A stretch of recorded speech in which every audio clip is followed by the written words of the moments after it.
নিয়ে চলে এসেছি একটা শঙ্কর মাছের মজাদার রেসিপি। চলো, শঙ্কর মাছ এই যে নিয়ে নিয়েছি, এখানটাতে কিন্তু আমি যোগ করে দেবো কালারের জন্য হলুদ, রেড চিলি পাউডার, সামান্য পরিমাণে লবণ, আর এটা হচ্ছে গোলমরিচ, এটা কিন্তু কর্নফ্লোর। এটাকে দিয়ে মাখিয়ে নেব। এর সঙ্গে যোগ করব 1 চামচ মতো ভিনিগার। ভিনিগারের পরিবর্তে লেবু কিন্তু ব্যবহার করতে পারেন। এবার ভালো করে এটাকে মাখিয়ে নেব।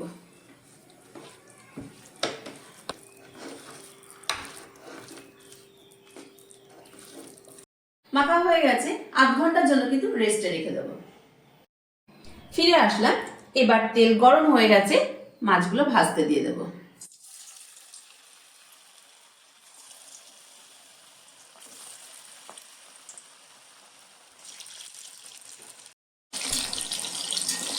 একটা সাইড ভাজা হয়ে গেছে, এবার উল্টে নেব। মাছ ভাজা হয়ে গেছে, তুলে নেব।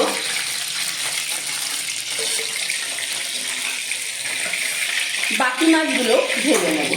ভাজার তেলে এখানে পেঁয়াজ কুচি করে রেখেছি, পেঁয়াজটা দিয়ে দেব। দিয়ে দেব টমেটো কুচি, আর একটু নাড়াচাড়া করে নেব।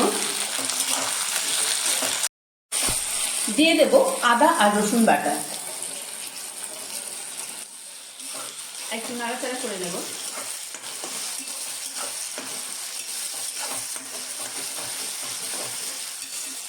এবার এর সঙ্গে শুকনো মশলা যোগ করব। শুকনো মশলার মধ্যে ধনে গুঁড়ো, জিরে গুঁড়ো, গরম মশলা, কালারের জন্য রেড চিলি পাউডার, হলুদ, স্বাদ অনুসারে লবণ, সবটা দিয়ে দেবো।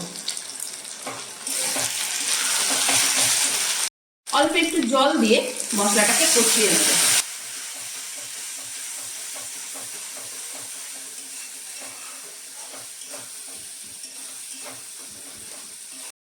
মশলা কষা হয়ে গেছে, এবার জল দিয়ে দেবো।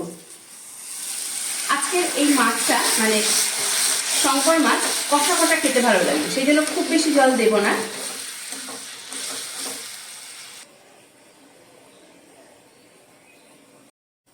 এবার মাছগুলো দিয়ে দেব।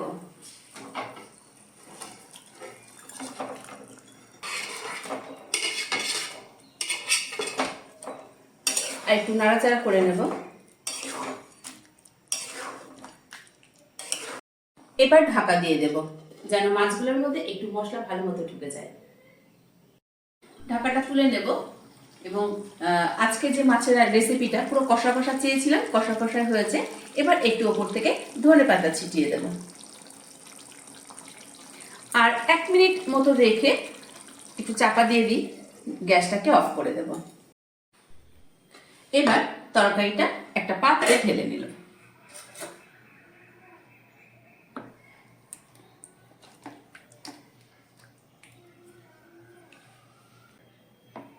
শঙ্কর মাছের রেসিপি অনেকে অনেক রকম ভাবে খেয়েছেন, আজকে আমার মতো একবার বাড়িতে ট্রাই করবেন, ভীষণ ভালো লাগবে। আর কেমন হলো রাখিকে কিন্তু জানাতে ভুলবেন না।